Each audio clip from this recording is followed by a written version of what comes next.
से नीचे आई हैं तो शब्द को ही पकड़ करके ये जीवात्मा नीचे से ऊपर को जाएगी।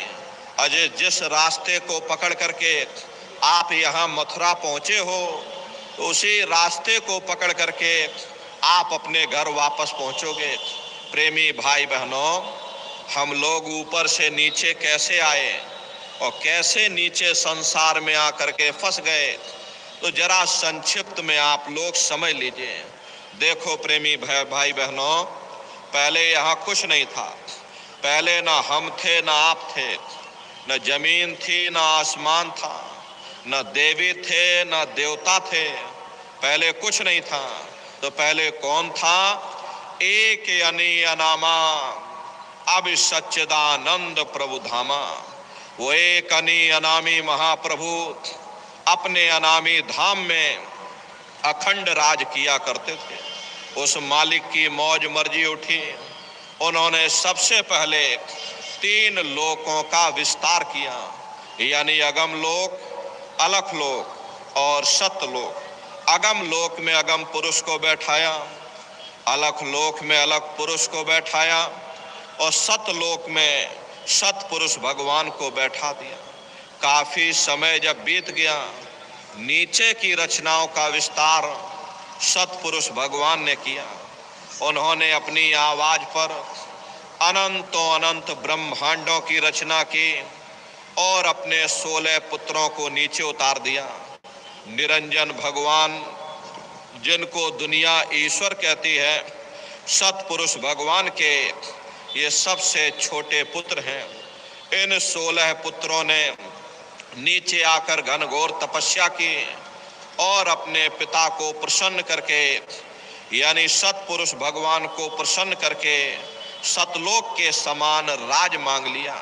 वरदान के रूप में सतपुरुष भगवान से उन्होंने राज मांग लिया। प्रेमी भाई बहनों, राज चेतन पर किया जाता है और जड़ पर राज नहीं किया जाता।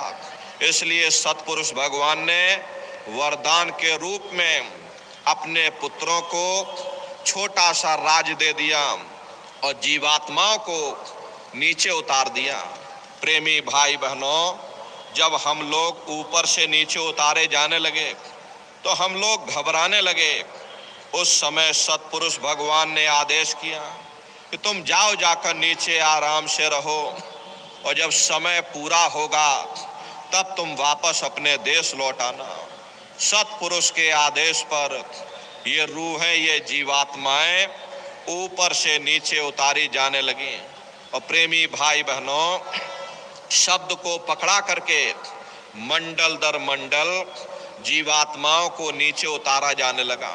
सबसे पहले 4 प्रकार के कपड़े जीवात्माओं को पहनाए गए। कारण कपड़ा, फिर सूक्ष्म कपड़ा, लिंग कपड़ा, फिर स्थूल कपड़ा। जीवात्माओं को 4 प्रकार के कपड़े पहनाए गए और शब्द को पकड़ा करके परत दर परत जीवात्माओं को नीचे उतारते चले गए।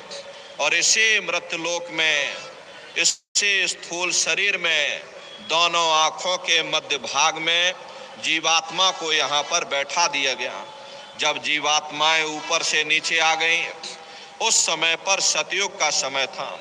सतयुग योगी सब विज्ञानी और करे हरे ध्यान तरे भव प्राणी। उस समय सब ज्ञानी और विज्ञानी थे।